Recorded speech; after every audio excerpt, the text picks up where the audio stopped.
Buonasera a tutti, benvenuti all'Ateneo Veneto.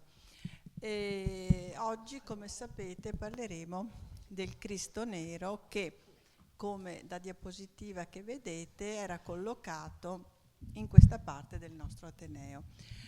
Le opere d'arte hanno delle strane storie. Alcune vengono create per determinati luoghi e rimangono lì nei secoli, immobili, per essere godute da generazione a generazione.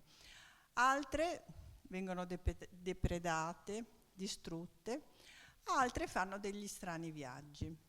E il nostro Cristo Nero, dico nostro ma non è più nostro, Cristo Nero ne ha fatto uno molto particolare. Come sapete, il nostro Ateneo Veneto è una creazione napoleonica. Prima c'era una scuola grande, la scuola grande dei Picai, e il Cristo Nero apparteneva a quella parte di storia del nostro edificio. Dicevo, le storie delle opere sono delle storie strane, delle volte legate ad eventi importanti che tutti conosciamo, e la chiusura, diciamo, della scuola grande dei Picai è dovuta a un evento importantissimo, cioè all'avvento di Napoleone, appunto alla chiusura di tutti gli edifici religiosi, ma che il fatto che il Cristo Nero sia andato, non voglio dire finito, perché ha trovato un'ottima collocazione, che sia andato a Codroipo è tutto sommato un caso. Poteva, come tante opere, essere distrutto, essere dimenticato, ma un caso sembra quasi una favola, perché rileggendola sembra una favola, di tre fratelli, uno che era sacerdote qui alla confraternita, un altro che faceva notaio, un altro che faceva sacerdote a Codroipo, hanno creato questa bella favola per cui il Cristo è stato salvato perché è stato regalato alla chiesa di Codroipo. E lì, con un lungo viaggio che è ben descritto nel libro di cui parleremo oggi, è approdato ed è oggetto di una particolare attenzione. È, come dire, un oggetto di culto venerato, al quale mi pare di avere letto sono dedicate delle feste. C'è una festa annuale dedicata al Cristo Nero, c'è un giubileo del Cristo Nero, quindi un oggetto che ha avuto un'altra vita e un'altra, diciamo, occasione per essere ammirato, ovviamente per l'aspetto artistico, ma soprattutto in questo caso per l'aspetto religioso. E quindi siamo molto contenti di raccontare questa storia.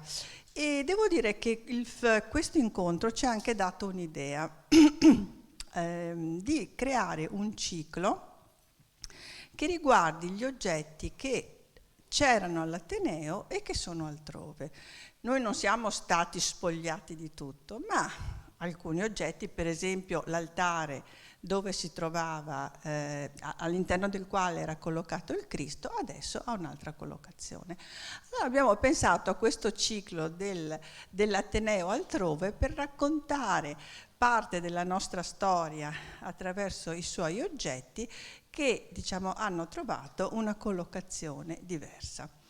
E buon incontro a tutti, lascio la parola al nostro coordinatore, il professor Michele Gottardi.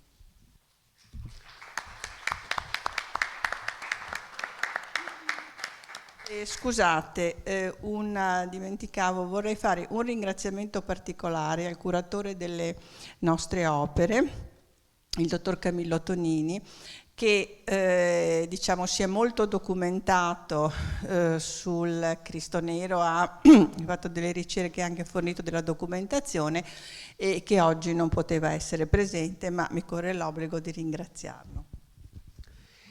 Grazie Presidente. Entriamo subito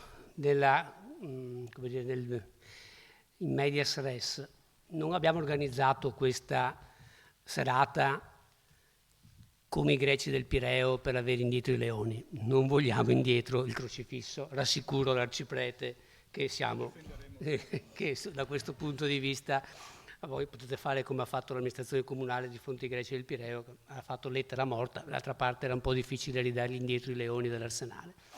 Battute a parte, siamo molto contenti di avere qui questa sera l'occasione per parlare del crocifisso nero e vi presento i nostri ospiti che sono Don Ivan Bettuzzi, arciprete e parroco del Duomo di Crodroipo, assieme a lui il cappellano Don Gabriele Pighin e la restauratrice che ha curato il restauro del Cristo Nero, la dottoressa Alessandra Bressani. Vorrei, avendo fatto anch'io un po' di storia più istituzionale in realtà che artistica di questo luogo, fare una brevissima introduzione, collocare poi questa storia all'interno di quello che è stato il momento di passaggio dalla scuola dei Picai, la scuola di San Fantin, all'Ateneo Veneto. Quando quando il governo italico, il Regno d'Italia napoleonico, 1806, ingloba anche quelle che erano state le province austro-venete, che dopo il Trattato di Campoformido l'Austria aveva ereditato, quindi sostanzialmente Veneto e Friuli. Quando anche dopo il Trattato di Pressburgo, la vittoriosa battaglia di Austerlitz, Napoleone diventa imperatore e re, si porta a casa anche questa parte dell'Italia più nord-orientale. Ovviamente tutte quelle che erano state alcune istituzioni che non erano propriamente in linea con la mentalità rivoluzionaria da un verso, illuminista dall'altro, o comunque accentratrice che era propria del Regno d'Italia,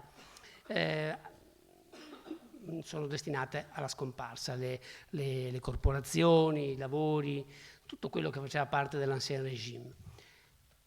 La scuola di San Fantin era un'antica scuola di devozione, appunto a San Girolamo, poi fuori si vede, poi anche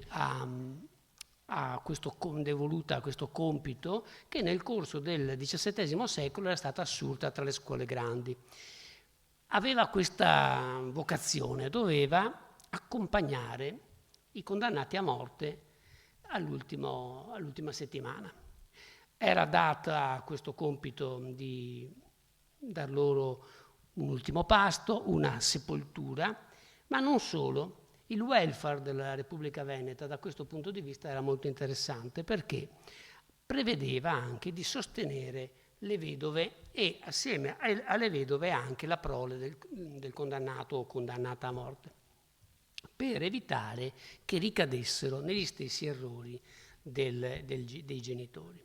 Dunque c'era una sorta di assistenza che in qualche modo viene meno con la fine della Repubblica. C'era un cappellano, l'ultimo, il cappellano della confraternita Don Leandro Tiritelli, che assiste in qualche modo alla chiusura della scuola. E nel 1808, quindi 2 anni dopo l'arrivo del governo italico, nel frattempo alcune vecchie accademie rimaste in piedi cominciano, ecco qui vedete alcuni dei vecchi confratelli della scuola, che ovviamente seguivano il periodo della condanna a morte, il processo, e questo crocifisso di cui parleremo oggi veniva portato in processione prima e probabilmente dopo l'esecuzione. Nel 1808 però questo luogo che era stato edificato dal Vittoria, che aveva tutta una sua storia, che era ricco di opere d'arte, questo luogo viene assegnato pro tempore ad alcune accademie. Per esempio l'Accademia di Medicina, che era stata fatta fuori dagli austriaci perché in odore di illuminismo, e al suo presidente il dottor Aglietti, e anche ad alcune scuole letterarie. Ma nel 1810 Napoleone deciderà che in ogni città ci doveva essere una sola accademia, e questa accademia doveva chiamarsi Ateneo. Per cui il 25 dicembre 1810, che era il giorno in cui Napoleone era stato insignito dell'Académie de France, in onore di quella data decide di fare questo decreto per cui nascono tutti gli Atenei, alcuni dei quali sono ancora vivi, che dopo la fine del periodo napoleonico a Venezia rimane Ateneo Veneto, nelle altre città riprende invece il nome dell'Accademia che era stata cassata. Faccio un esempio: l'Accademia d'Agricoltura di Verona, l'Accademia Galileiana a Padova, l'Accademia dei Concordi a Rovigo, eccetera. Poi c'era sopra di esso un istituto nazionale, i cui eredi sono l'Istituto Veneto di Scienze e Lettere d'Arte di Santo Stefano, qua a Venezia, e l'Istituto Lombardo a Milano.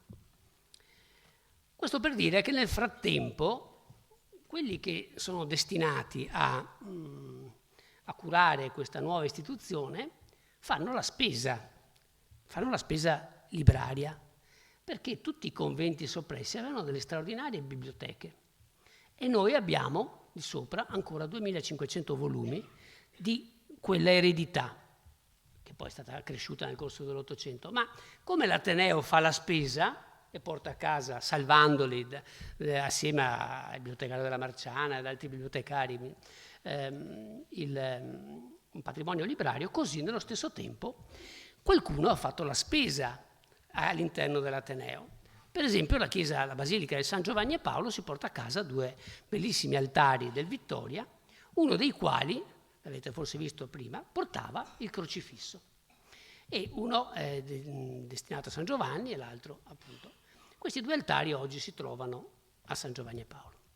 E il crocifisso, invece, che stava sopra, perché vedete che questa Via Crucis che voi vedete del Corona che corre tutto intorno non ha il momento finale, non ha il Golgota, non ha il crocifisso, perché c'era un crocifisso ligneo che stava qui sopra, eccolo lì. E questo crocifisso viene in qualche modo salvato dalla dispersione dall'ultimo cappellano della confraternita, fratello di Zaccaria, arciprete di Codroipo, predecessore del nostro nostro parroco, e poi un terzo fratello, questo è più importante, era invece un funzionario dell'assistente al fiscal regio, una sorta di demanio, una sorta di agenzia delle entrate, per cui aveva modo di dire: ma questo crocifisso lo salviamo, lo destiniamo, ed ecco che questo crocifisso ligneo prende poi la strada di Codroipo in Friuli. Ecco, in breve, insomma, ho voluto collocare. Nel frattempo l'Ateneo nasce nel 1812, è tuttora vivo, è vegeto, ha avuto anche una presidente dopo 200 anni, e quindi da questo punto di vista siamo diventati, grazie ad alcune vicissitudini che hanno interrotto la storia delle altre, la più antica istituzione culturale veneziana. Molto laica, ma laico non vuol dire ateo, come io dico da sempre. Laico vuol dire autonomo, indipendente, il luogo del libero pensiero. Ed è per questo che oggi, con molto piacere, discutiamo anche di quello che era un caposaldo di questa sala, di questa chiesa, di questo luogo che era il luogo religioso, che era appunto il crocifisso nero. Bene, io qui mi taccio e credo che sia il momento di far parlare i nostri ospiti. Don Ivan Bettuzzi, che è non solo appunto l'arciprete, il parroco, però ha studiato, anche quelli che sono i risvolti cristologici del crocifisso, il quale poi nel tempo ha assunto anche un valore sacrale molto forte, perché è stato anche protagonista di alcuni miracoli consacrati e riconosciuti.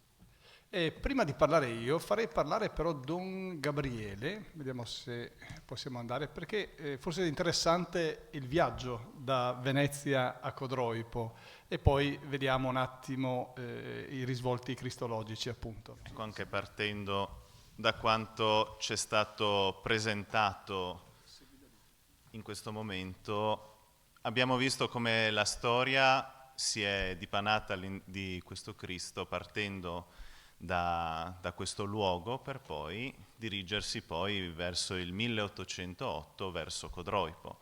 Un viaggio che vediamo essere stato molto particolare, che è stato ricostruito in occasione di un'occasione che è stato il Giubileo del Cristo Nero, che quest'anno come parrocchia di Codroipo abbiamo vissuto, ed è stato ricostruito da uno storico codroipese, il professor Mario Banelli, che riprendendo alcune carte dell'epoca, partendo dagli archivi parrocchiali, anche qui a Venezia, e anche attraverso alcune supposizioni, è riuscito a ricostruire questo viaggio che abbiamo visto è durato diversi giorni.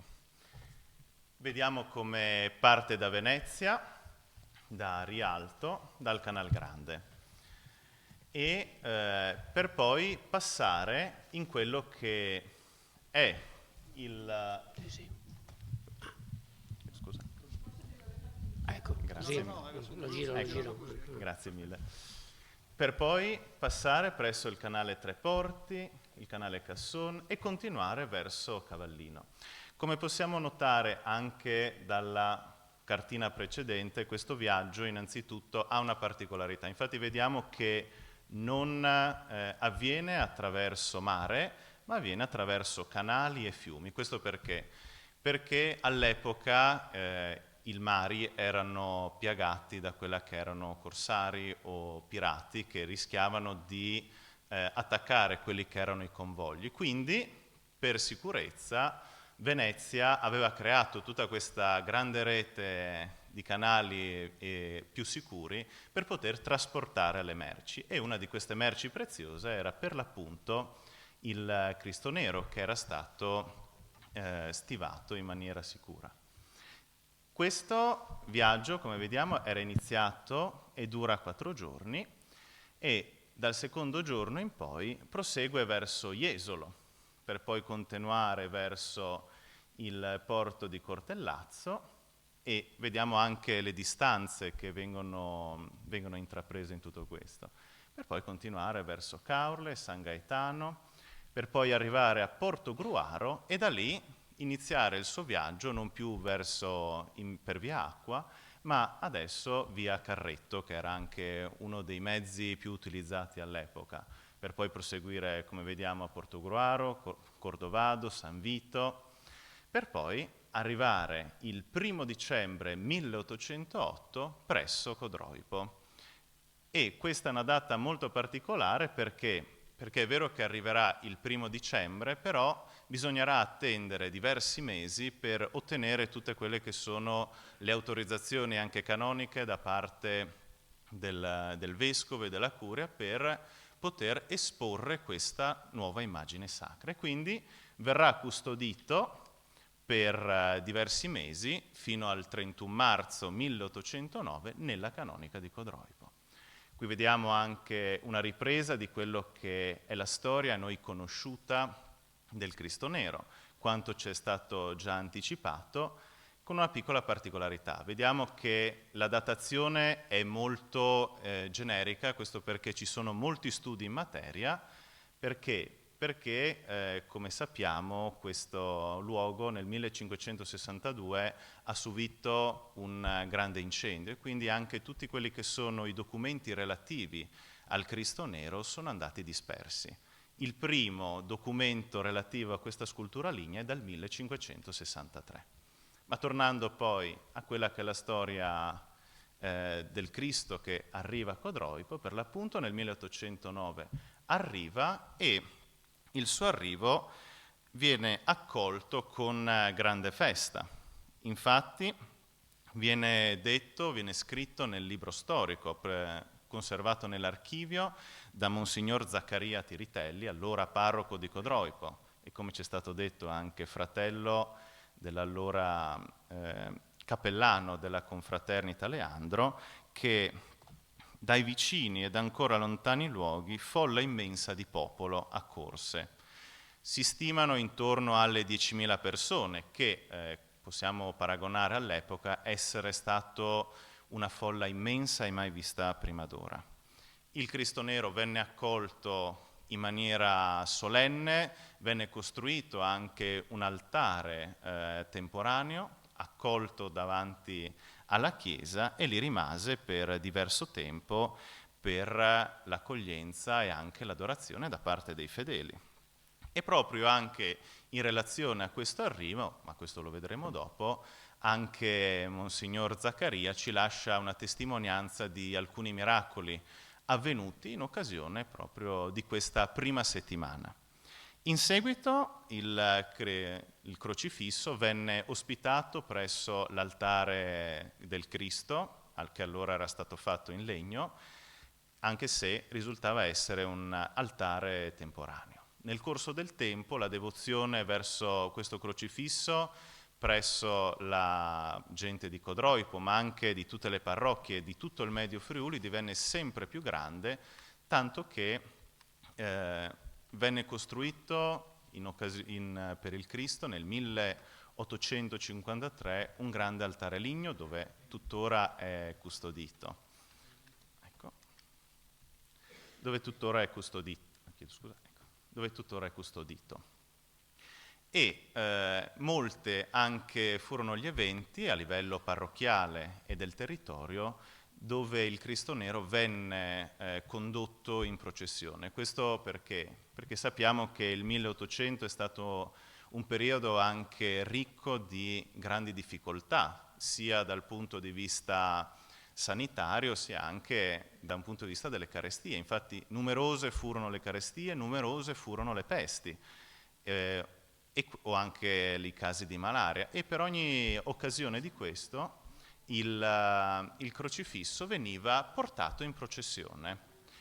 E cosa particolare, almeno questo annotano i vari documenti all'interno dell'archivio parrocchiale, la richiesta veniva esaudita. Una delle più grandi fu quella del 1880, in occasione di una grandissima siccità che durava dall'intera stagione estiva, e durante la processione avvenne questo grande temporale e l'inizio anche della pioggia. Da questo momento in poi, presso il parroco decise, anche col favore unanime di tutta la parrocchia e anche di tutta la popolazione, di istituire innanzitutto una pia associazione del Santissimo Crocifisso, in seguito anche definire quella che era la giornata di festa dedicata al Cristo Nero, che coincide con la festa del Santissimo Redentore, legandoci anche a Venezia, e infine ponendo quella che è la base del giubileo dedicato al Cristo Nero, che si ripete ogni 25 anni in occasione del giubileo ordinario della Chiesa. E infatti quest'anno abbiamo celebrato il giubileo del Cristo Nero proprio anche unendoci al giubileo di tutta la Chiesa, al giubileo universale. Vediamo come anche all'interno di questa timeline furono molte le occasioni dove fu esposto, anche in occasione della guerra, e anche per ricordare quello che fu l'arrivo a Codroipo da Venezia. Per poi arrivare anche ai giubilei più recenti, come dicevamo, quelli del 2016, il giubileo straordinario, e quello di quest'anno, il giubileo dal tema Pellegrini di Speranza, che anche quest'anno, come può anche testimoniare Don Ivan, la partecipazione è stata grandissima, è stata molto sentita, questo a dire come, nonostante siano passati più di 200 anni dall'arrivo del Cristo Nero a Codroipo, l'affetto, la devozione, ma anche il sentirlo parte della comunità non è venuto meno, ma anzi si è nel tempo rafforzato, e anche con quest'anno ne abbiamo avuto la riprova. Grazie.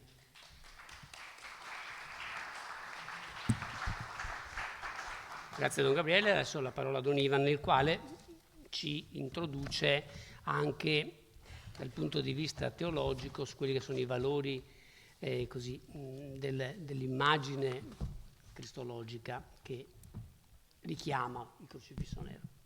Sì, che per noi non è solo un'opera d'arte meravigliosa, per noi è soprattutto un riferimento dove, come avete intuito, si possono rintracciare le fasi di un cammino di 2 secoli, non solo della comunità di Codroipo, ma di tutto il Medio Friuli. Per darvi un numero, la settimana dell'ostensione del Cristo Nero è durato 8 giorni solennemente, abbiamo calcolato un passaggio di circa 10.000 persone, che in varie proposte, liturgie, ma anche abbiamo fatto tutto un ciclo di conferenze, di proposte anche molto importanti, hanno sentito fortemente il richiamo al Cristo. Nel 2016, quando abbiamo fatto l'ostensione straordinaria per l'anno della misericordia, abbiamo chiesto di poter fare un'opera di misericordia collettiva. C'era nel 2016, se ricordate, una forte crisi lavorativa. Avevamo detto vogliamo istituire una borsa lavoro, proprio in occasione dell'ostensione del Cristo Nero. Furono raccolti sotto la croce in 5 giorni 22.000 euro. Abbiamo istituito 5 borse lavoro che poi hanno dato la dignità del lavoro a 5 famiglie della nostra comunità.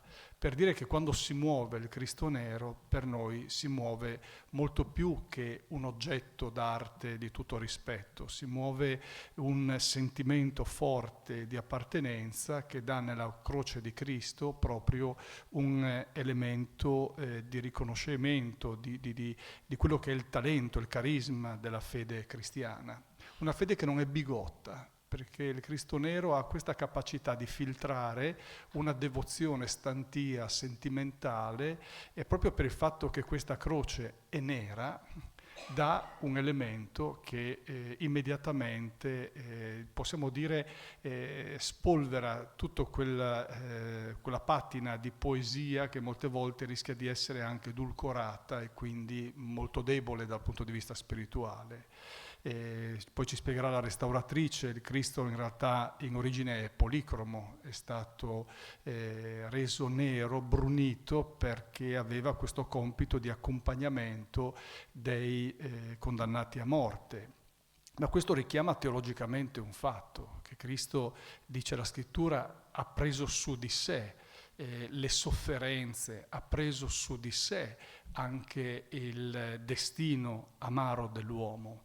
E quindi questa croce ha subito questo talento, quello di far percepire che il tuo dolore non lo porti da solo, il tuo dolore viene accolto da colui che si è lasciato, come abbiamo voluto nell'inno. Abbiamo scritto un inno che è stato poi anche musicato per questo giubileo del 25 e si è lasciato brunire per amore. E questo è molto percepito da chi si inginocchia in preghiera davanti a questa croce, che vedete anche un'espressione bellissima, molto, molto intensa, ma il colore bruno richiama proprio il fatto che il tuo male, per amore, chi ti ama lo vuole prendere su di sé.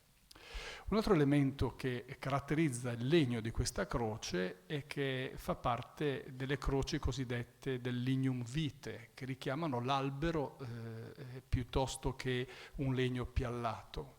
Non è una croce che è stata lavorata dall'uomo, ma una croce che richiama l'albero della vita, che si collocava nel centro del giardino nel racconto di Genesi, e quindi richiama anche quella tradizione patristica che vuole che l'albero dell'Eden ci portò alla condanna e l'albero invece della croce ci ha restituito la dignità perduta. C'è una tradizione che vuole che la croce fosse proprio quell'albero piantato sopra la tomba di Adamo, e Gesù appare il nuovo Adamo con il nuovo albero della vita. Abbiamo in Genesi il richiamo a questo elemento, e poi abbiamo questa nostra catechesi che dice che grazie all'amore di Cristo la morte può essere vinta, dobbiamo fidarci di Lui. Quindi è un dolore quello che viene descritto sulla croce. Il crocifisso è un uomo che patisce ed è sul patibolo come i condannati a morte qui a Venezia, però il messaggio è chiaro, che quella non è l'ultima parola è quel legno che germoglia, e cui germogli richiamano la possibilità di un riscatto dal dolore e quindi una restituzione alla dignità di una vita piena ed eterna. Poi vedete subito che il tronco, cioè la croce è sovrastata da un pellicano, e ce l'abbiamo anche proprio qui sul timpano dell'edificio, l'abbiamo visto arrivando. E il Vangelo di Giovanni dice che nessuno ha un amore più grande di questo, dare la vita per i propri amici. E questo richiama una leggenda che voleva, una leggenda precristiana, che il pellicano fosse un animale che uccideva i propri piccoli, ma poi si pentiva di questo e per farli rivivere si feriva il petto e aspergeva i suoi piccoli con il proprio sangue, restituendo loro la vita. Quindi il pellicano diventa un simbolo di resurrezione, un simbolo cristologico che troviamo anche in molti affreschi dell'antichità. Richiamano proprio Cristo che, donando il suo sangue, riscatta dalla morte coloro che sono segnati dalla morte. Quindi voi immaginate questo simbolo su una croce che precedeva una pubblica esecuzione. E molte volte, probabilmente molti qui a Venezia, l'ultimo sguardo in questa vita l'hanno rivolto a questo volto, ma anche a quella promessa di resurrezione che sovrastava e sovrasta tutt'oggi questa croce. Sotto ci sono 5 pellicanini, di quanti centimetri li abbiamo misurati? 13 centimetri. E abbiamo fatto anche tutto un lavoro con i bambini, con i ragazzi in questo periodo, proprio per richiamare loro anche questa cura dei piccoli, che sta proprio in uno dei simboli più potenti, che è il simbolo della croce, no? Però vedete che la croce ha anche un altro elemento, è una strana corteccia, è praticamente tutta ricoperta da piccole piastre d'argento o di altro metallo che sono descrizione di ex voto, cioè persone che riferendosi a questa croce, affidandosi al crocifisso che vi è appeso, hanno ottenuto una grazia, naturalmente nel corso dei secoli. E l'ultimo riguarda una delle pestilenze che avete visto, hanno segnato Codroipo, c'è una targhetta che richiama proprio il fatto che la comunità è stata salvata dalla pestilenza. Perché tante volte la peste e il colera a Codroipo? Perché noi Quadruvium, Codroipo è un incrocio di vie e praticamente tutti i militari che passavano dopo le guerre passavano da noi e portavano purtroppo anche le malattie. Ecco, piccole placche d'argento sono come fotografie scattate in momenti delicati della vita di quanti hanno pregato davanti a questa croce. Sono gli ex voto, ringraziamenti che esprimono la fede di chi sente presente Gesù in un momento difficile della propria vita. E poi c'è questo elemento che, per dire il vero, abbiamo cominciato a scrutare proprio durante questa ultima ostensione. Vedete lo strano movimento che ha il legno trasversale della croce.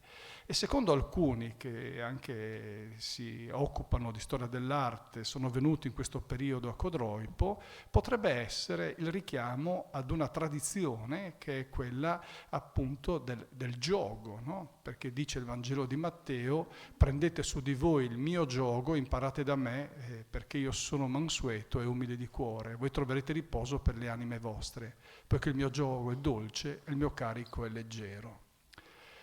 Questo movimento sembrerebbe proprio il gioco che si mette sopra i buoi.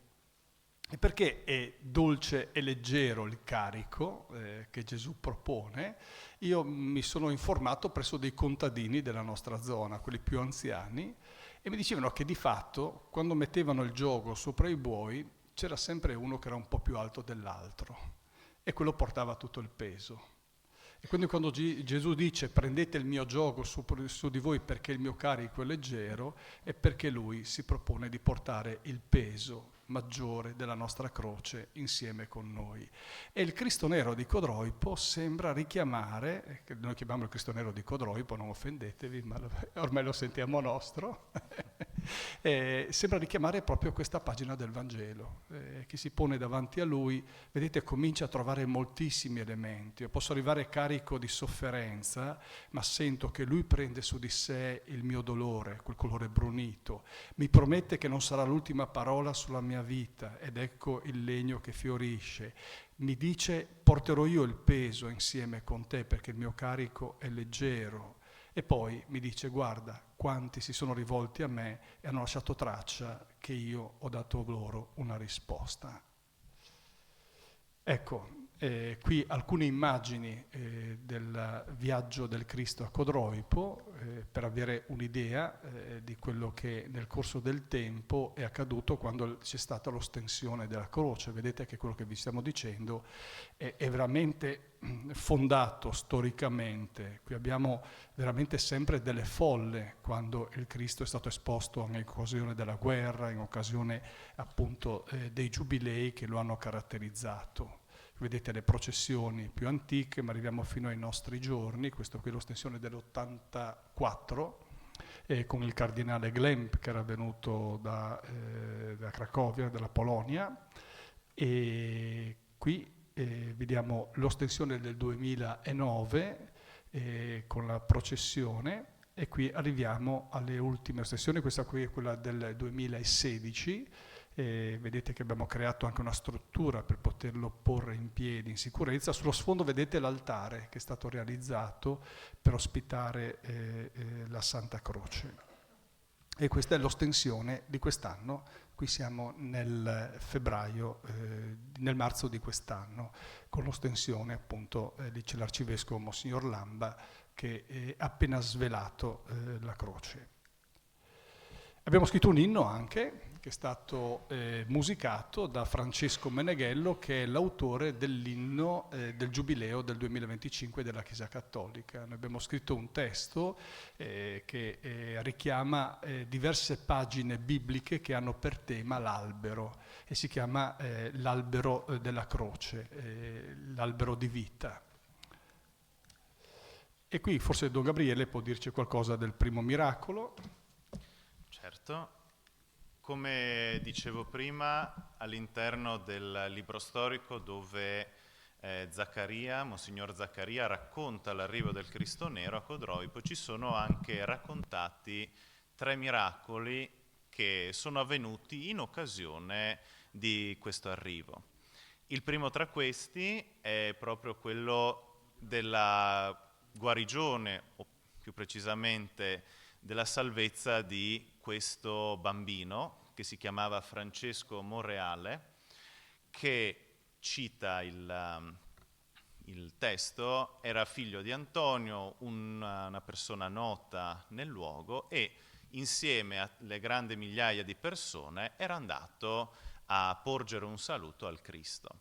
Solo che tornando indietro un carro trainato da buoi si imbizzarrisce, corre, tutti riescono... Possiamo leggerlo, direi, ecco. no? Ce l'abbiamo Bene, qui, perfetto. Lo leggo magari io che sono più vicino. Sì, grazie. E questo scrive proprio Zaccaria Tiritelli, no? Il parroco. Francesco Monreale è figlio di Antonio di Passariano, un bambino di circa... Passariano è il luogo dove c'è Villa Manin, per capirsi, e quindi anche lì Venezia è in pieno.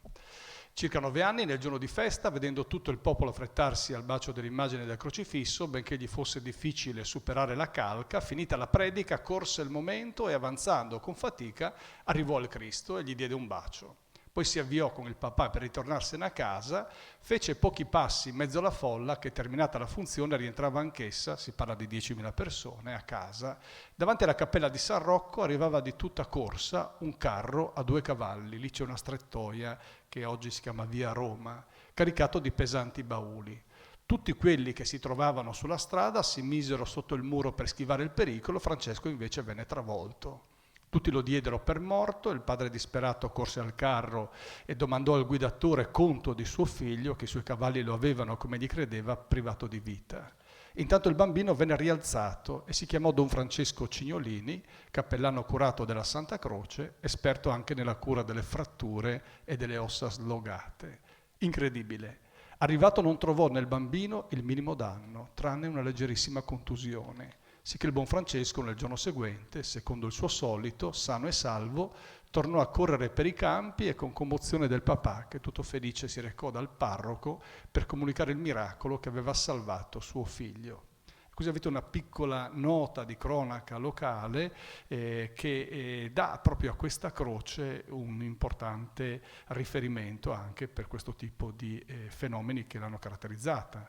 Un altro, Don Gabriele. Sì, insieme a questo anche nell'archivio viene trovato anche traccia di altri 2 miracoli, uno è un'altra guarigione di una signora del posto, di Codroipo, l'altro invece viene legato anche il ritiro dell'avanzata austriaca che stava avvenendo in quel periodo proprio verso Passariano, nel paese che dicevamo prima, e proprio con l'arrivo del Cristo Nero. Le truppe se ne vanno proprio in modo fortuito e quindi anche Monsignor Zaccaria lo lega a questo arrivo del Cristo Nero. Abbiamo detto anche una lunga serie di miracoli o comunque processioni legate al Cristo. Uno dei principali, come dicevamo prima, è quello del 1880, dove, come dicevamo, per implorare la fine di una prolungata e grave carestia, siccità, chiedo scusa, e ottenere il dono della pioggia, i codroipesi, guidati dalla neocostituita confraternita del Santissimo Crocifisso, innalzarono suppliche e indissero una solenne processione con il Cristo Nero. Durante il suo svolgimento, all'improvviso, il cielo si aprì in uno scroscio di pioggia che costrinse i fedeli a ripararsi insieme all'immagine nella vasta corte dell'osteria dello Stallo dei Danelutti, in Borgo San Rocco, il borgo sopracitato.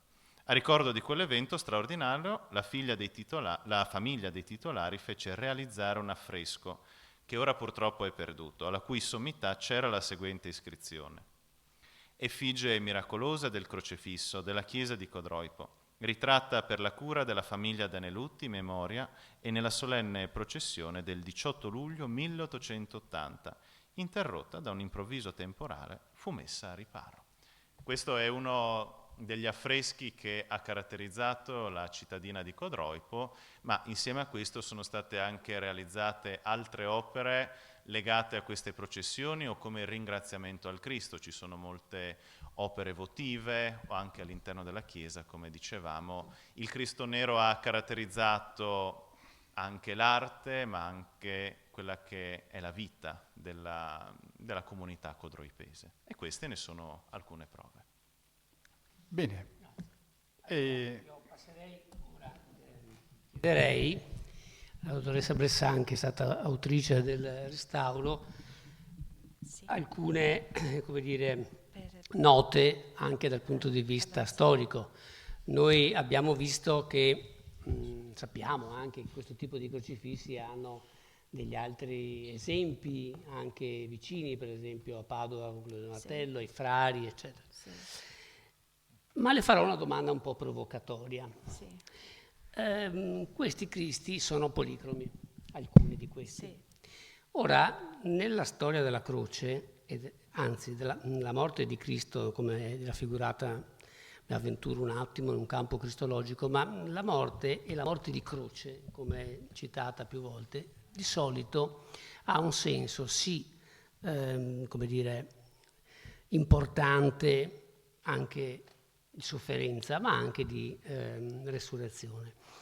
Non sarebbe stato più positivo e in qualche modo ottimista riportarlo a una situazione che precedesse i condannati a morte e quindi ritornargli e dare un volto policromo?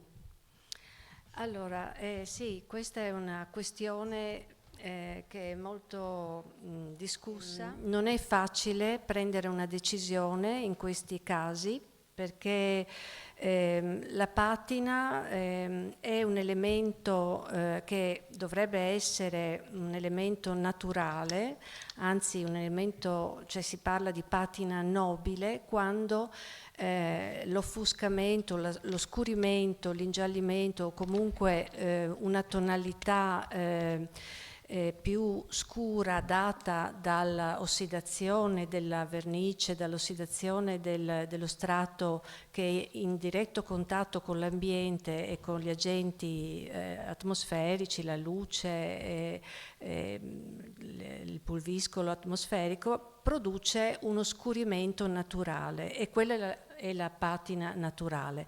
Qui invece ci troviamo di fronte a un intervento che è stato realizzato durante la vita di questo crocifisso, durante i secoli, per l'abbiamo chiamata patina intenzionale proprio perché è stato necessario intervenire per un fatto conservativo e anche per un fatto estetico e funzionale. Quindi è sempre la patina poi rappresenta un aspetto storico, perché rappresenta una parte della storia di questo bene, ed è un documento che ci parla di un'epoca, di un gusto, di una necessità che non va distrutta, ma va conservata come una valenza in più che ha l'opera. Ecco. Io ringrazio di essere qui in questo bellissimo luogo e appunto io adesso parlerò proprio della materia di questo bene culturale. Noi nel 2003, già, quindi più di 20 anni fa, abbiamo realizzato delle indagini scientifiche grazie all'interessamento della soprintendenza e in modo particolare della dottoressa Elisabetta Francescuti, che era all'epoca appunto funzionario e storica dell'arte, che aveva voluto programmare degli esami scientifici per aggiungere a questo crocifisso delle informazioni e degli elementi che non si riuscivano a capire bene, e quindi si è programmato di fare le radiografie, le stratigrafie della materia e anche dei tasselli di pulitura, in modo da raccogliere appunto notizie sulla tecnica pittorica, sulle condizioni del supporto e anche per poter poi in qualche modo ricostruire la storia di questo oggetto, di questo manufatto. Quindi partirei dalla prima immagine. Ecco, questo nel 2003 è il crocifisso come si trovava proprio all'epoca, quando si è deciso di fare queste indagini. Il crocifisso ligneo è intagliato e dipinto con questa cromia nera, così come anche la sua croce, e anche l'elemento nella sommità, il pellicano, appunto come si diceva, con il proprio nido e piccoli. La croce a forma di lignum vitae è una croce sembrerebbe una croce più antica del Cristo, perché il Cristo ha vediamo nella prossima, ha una resa anatomica di grande naturalezza e che rispecchia una grande capacità tecnica, perché l'intaglio è di una qualità molto alta e quindi si presume che l'autore, che è ignoto, avesse una grande maturità artistica e una grande esperienza per poter realizzare un intaglio così fine, così appunto naturalistico. Il crocifisso, cioè il Cristo, la figura del Cristo non è un Cristo dolente come poteva essere magari in epoche precedenti, è già quasi rinascimentale e quindi questo insieme tra la croce che sembrerebbe essere anche più antica e il crocifisso è di una grande forza evocativa. Questo è il particolare del volto che anche qui sempre lo stesso discorso colpisce per questa resa di grande qualità. Ecco, le indagini appunto che la dottoressa Francescuti aveva programmato riguardavano appunto la radiografia completa della scultura. Io qui ho potuto portare soltanto qualche particolare, delle parti comunque più significative. Sono state realizzate 13 lastre per poter coprire tutta la superficie e questi radiogrammi poi sono stati letti e la radiografia appunto è un esame che può raccontare tante cose dell'oggetto, perché le materie che noi vediamo adesso caratterizzate da questa luminosità bianca sono materie che respingono i raggi, no? Mentre il legno, che è più più attraversabile dai raggi, risulta meno bianco. Quindi il bianco corrisponde ai chiodi, perché sono realizzati appunto con metallo, oppure corrisponde a riempimenti di gesso quando ci sono delle stuccature molto compatte, molto pesanti. E quindi si può leggere veramente senza... si può leggere quello che è invisibile, quello che a occhio nudo non si vede, e per il restauro questo è molto importante. Qui appunto si sono visti subito questi grossi chiodi. La decapitazione forse, no? Questa diciamo, presenza di questi grossi chiodi, 4 chiodi, hanno chiaramente indicato che ci deve essere stato un danno alla testa, un danno accidentale, che ha portato probabilmente al distacco della testa, che poi è stato riparato. Si possono vedere addirittura i segni delle pennellate, si possono vedere diciamo, l'attacco degli insetti xilofagi, del tarlo, le lacune. Veramente a sapere leggere i radiogrammi si può veramente sapere in un intervento di restauro a cosa si va incontro. Questo è il particolare del pellicano. Qui mi è difficile segnare, perché però diciamo, come si vede, la parte molto bianca corrisponde all'intreccio di giunco, dovrebbe essere del nido, che in realtà sono fili di ferro intrecciati. Per questo ha questa risposta così evidente.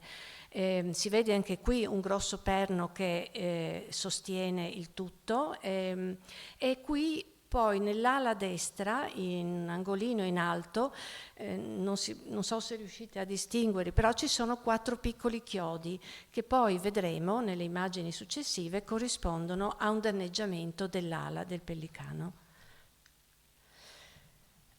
Queste radiografie, mi dimenticavo di dire, sono state realizzate dalla Diagnostica per l'Arte Fabbri, che è una ditta di Modena che diciamo normalmente nella conservazione delle opere d'arte realizza queste radiografie sia sulle sculture lignee sia sulle tavole che sulle tele.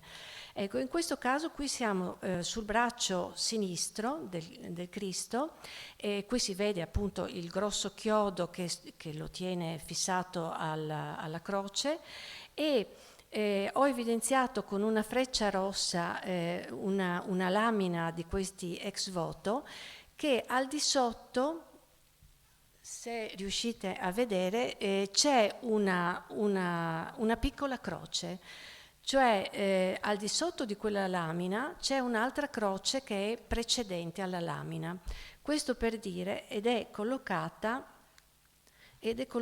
proprio sotto a quella testina di giovane che vedete, che appunto come tante di queste lamine rappresentano parti anatomiche, teste, cuori, parti del busto, gambe, no? E lì sotto la testina c'è una croce che è ancora molto più antica. Questo in parte invece si parte con le stratigrafie che sono state realizzate dal dottor Alessandro Princivalle, geologo di Padova, che ha, qui vedete il riconoscimento delle sezioni del supporto ligneo. Allora è stato fatto un piccolo prelievo del legno sul crocifisso vicino ai capelli e una piccola porzione anche della croce nell'estremità inferiore. Allora l'osservazione al microscopio ottico ha reso visibile appunto le caratteristiche del legno del Cristo. Si tratta di un legno di tiglio, che è una latifoglia caratterizzato da un colore chiaro. È un legno che è adatto all'intaglio perché è abbastanza non è troppo duro, però è anche un legno che può essere facilmente attaccato dagli insetti xilofagi. Le altre due foto invece riguardano l'osservazione del campione del legno della croce, che si tratta invece di abete rosso. Abete rosso che è un legno, quindi qui siamo con una conifera, è un legno sempre chiaro, sempre piuttosto debole di densità e quindi ancora più attaccabile dagli insetti del legno. Qui invece ho portato alcune immagini dei danni che si vedevano invece con un esame semplicemente visivo, ma che con le radiografie abbiamo potuto confermare e trovare conferma. Ecco, l'ala di cui vi parlavo, l'ala destra, che presentava questi piccoli chiodi, erano proprio in corrispondenza di questo bendaggio, è una specie di garza che è stata applicata mediante delle colle e tinteggiata di nero, così come tutto il resto, probabilmente per riparare un danno da caduta o da un colpo accidentale che è stato fatto. Qui invece abbiamo la parte terminale della croce.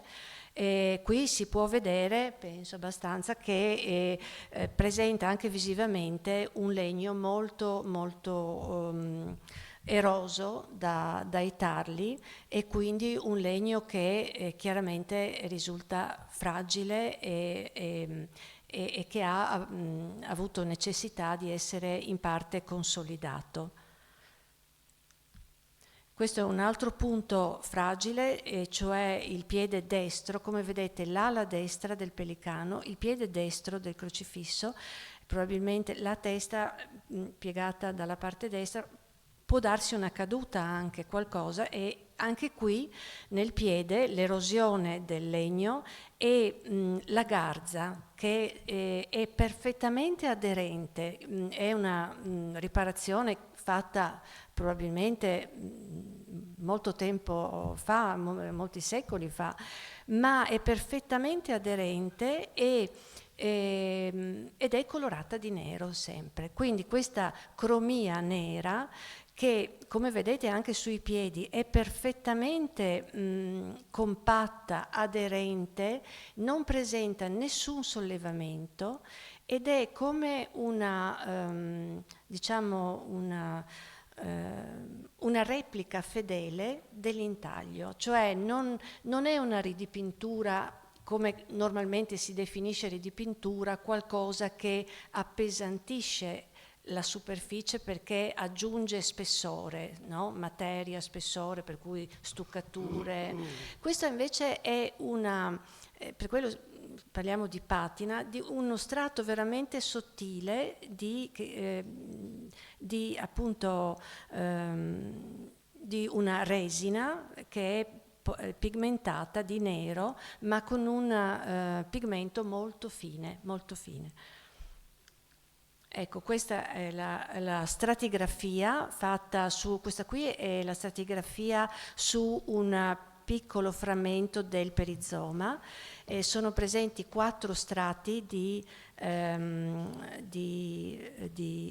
successivi, partendo dal basso c'è lo strato più corposo che è la preparazione, poi c'è un film molto sottile di olio essiccativo che serviva a impermeabilizzare un po' la preparazione e poter stendere poi la policromia.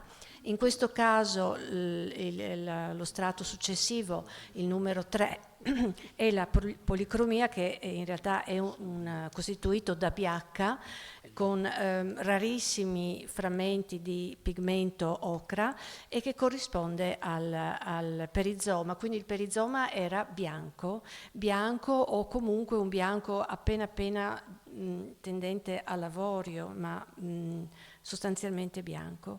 E lo strato invece nero che vedete sopra, il quarto, è la pellicola, la patinatura nera che dicevamo, che con le analisi chimiche che sono state fatte sempre su questi frammenti è risultato essere appunto costituito questo strato da una resina naturale caricata con un pigmento, il nerofumo, che anticamente veniva chiamato artemento, e che è un pigmento di una finezza molto molto fine, che ha però una qualità e una stabilità molto alta, cioè è un pigmento che non si altera alla luce, non si altera neanche alle temperature, agli sbalzi di temperatura, è un pigmento che non ha alterazioni neanche in presenza dell'umidità.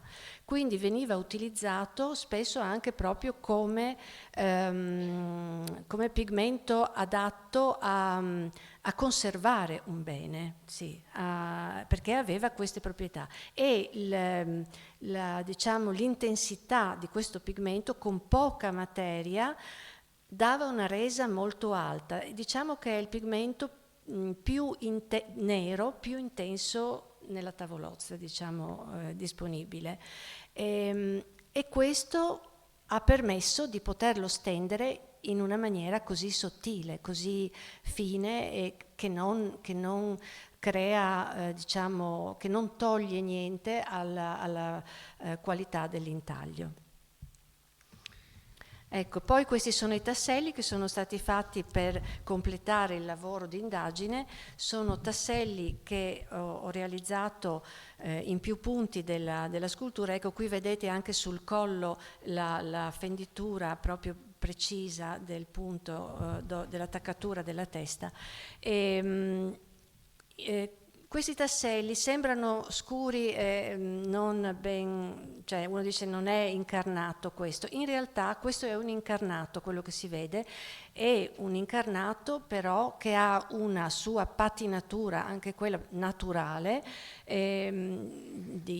che scurisce chiaramente il colore originale, che nelle stratigrafie era stato individuato comunque come un colore costituito da biacca e da ocra rossa, e quindi era un rosa molto tenue, e in questo caso lo vediamo marroncino, colore un po' scuro, perché appunto è patinato da questa ossidazione, alterazione della materia per tutto quello che la materia subisce dagli agenti atmosferici, dal pulviscolo atmosferico, dallo sporco che si deposita. Ecco qui visto da un altro punto di vista.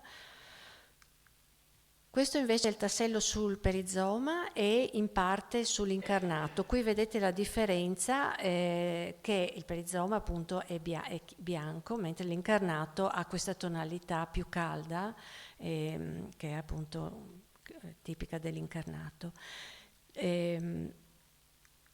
Questo è un altro particolare del perizoma: sotto il nodo un panneggio. Qui pare di intravedere visivamente una tonalità più fredda rispetto al bordo, che sembra più caldo come tono. Qui chiaramente, pulendo poi la scultura, si riuscirebbe a capire se per caso c'è qualche bordo trattato diversamente rispetto alla superficie del panneggio interno. Potrebbe esserci. Il prelievo non è stato fatto in questo punto qui, è stato fatto in un altro punto, e quindi sì, nel prelievo non era presente questa differenza, ma visivamente sì. Questo è un punto invece sul palmo della mano, andando a cercare le tracce del sangue, perché quello era anche un elemento che poteva definire, anche senza indagini scientifiche, poteva definire la presenza di una policromia originale sottostante, e in effetti l'abbiamo trovato sia sul palmo della mano che sul costato, sotto la ferita del costato, sul fianco sinistro. Anche qui, come vedete, è tutto molto scuro, è un tassello molto scuro, non è quello che sarebbe nella pulitura definitiva, ma il rosso è molto evidente, e quindi il crocifisso era policromo, aveva la sua policromia e col perizoma bianco, ecco. I tasselli sono stati tutti chiusi naturalmente, rifacendoli a tono, e questo è il crocifisso appunto nell'ultima occasione dell'ostensione, l'ultima. Per concludere, anche come si vede l'immagine è molto evocativa, nonostante appunto che non abbia appunto la policromia originale, però è carico di storia, è un oggetto carico di storia, e a guardarlo tra appunto questa patina, questa cromia molto intensa, e tra le lamine metalliche con tutte queste incisioni o a sbalzo o incise, con tutte queste immagini che riporta, sì, è un'opera veramente molto intensa e molto interessante dal punto di vista artistico, dal punto di vista storico e anche dal punto di vista materico. Sì. Grazie mille. Per curiosità, è grande, allora sì, ha una dimensione non troppo grande, e dunque l'altezza del Cristo è 1 metro, la larghezza delle braccia 85 centimetri, la croce è alta 1,71 metro, quindi corrisponde all'altezza, diciamo, è facilmente trasportabile perché doveva essere portato in processione, e non ha un peso particolarmente, perché appunto il legno è un legno che non è tanto duro, sì, quindi è proprio un Cristo processionale, sì. Anche ecco, per curiosità, sì, abbiamo un'immagine di un crocifisso policromo, quello di Padova, se non sbaglio, adesso se riusciamo, che il dottor Tonini aveva recuperato, se riusciamo adesso a farvelo vedere per capire un po' la diversità. Quello di Donatello.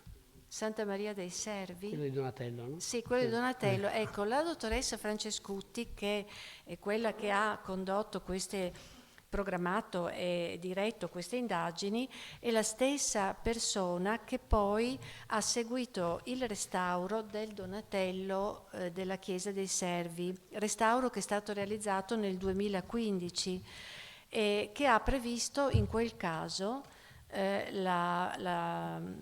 l'asportazione della patina a finto bronzo che aveva il crocifisso, e ha portato alla luce la policromia originale. Ecco, come dicevo prima, ogni opera ha il suo diciamo, è molto difficile decidere il da farsi, alle volte le patine sono da togliere, perché quando la patina è, diciamo, alterata, ossidata o diventata troppo acida per la superficie sottostante, è bene toglierla, perché conserva la materia originale e è necessario togliere la patina, perché se la patina è troppo invecchiata e troppo acida non va bene. Se la patina è sollevata e se la patina ha dei danneggiamenti, la materia sottostante può danneggiarsi anche lei. Quindi sono scelte che sono sempre diverse, non si può dire. Resta però il fatto che nella Carta del Restauro si definisce appunto importante conservare la materia e conservare tutte le tracce che la storia ha lasciato sul bene.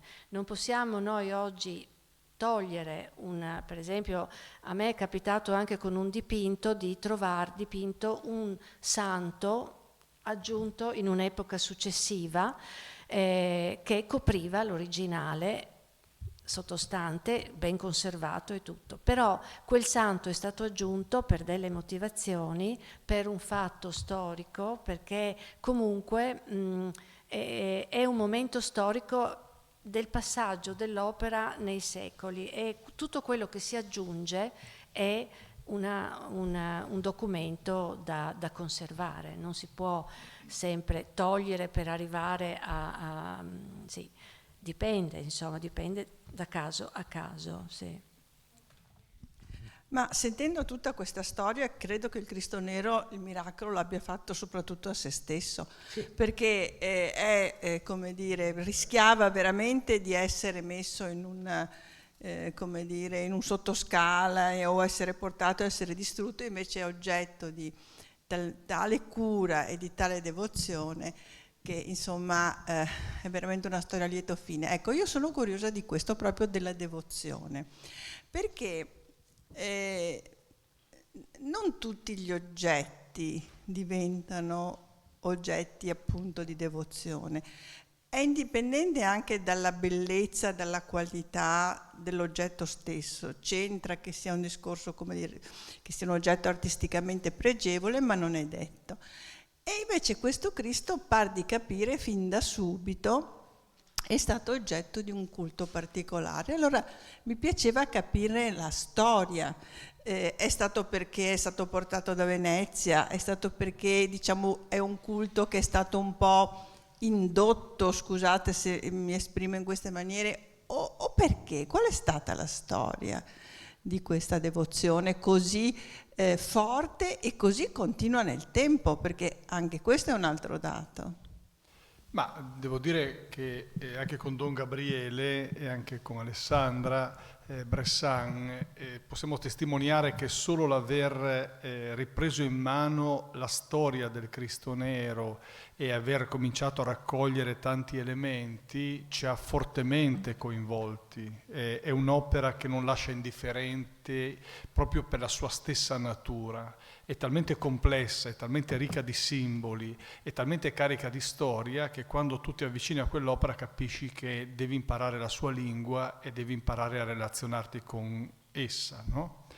Ma credo che l'elemento che ha giocato anche la forza simbolica di questo Cristo sia dovuto ai tre fratelli Tiritelli, i quali hanno saputo non soltanto mandare una cassa con un bene prezioso da Venezia a Codroipo, ma hanno saputo mandare a Codroipo un deposito di significati che era cresciuto e maturato qui a Venezia.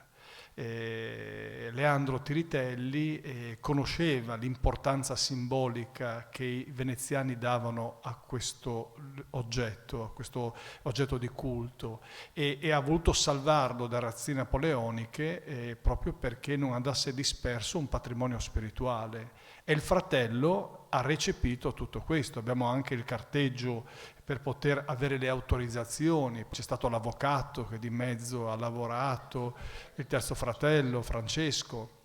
E questi tre fratelli avevano la preoccupazione non di aggiungere un elemento architettonico, artistico al Duomo, quanto di fare in modo che un patrimonio spirituale non andasse disperso o fosse tradotto banalmente su un'opera appesa in un museo.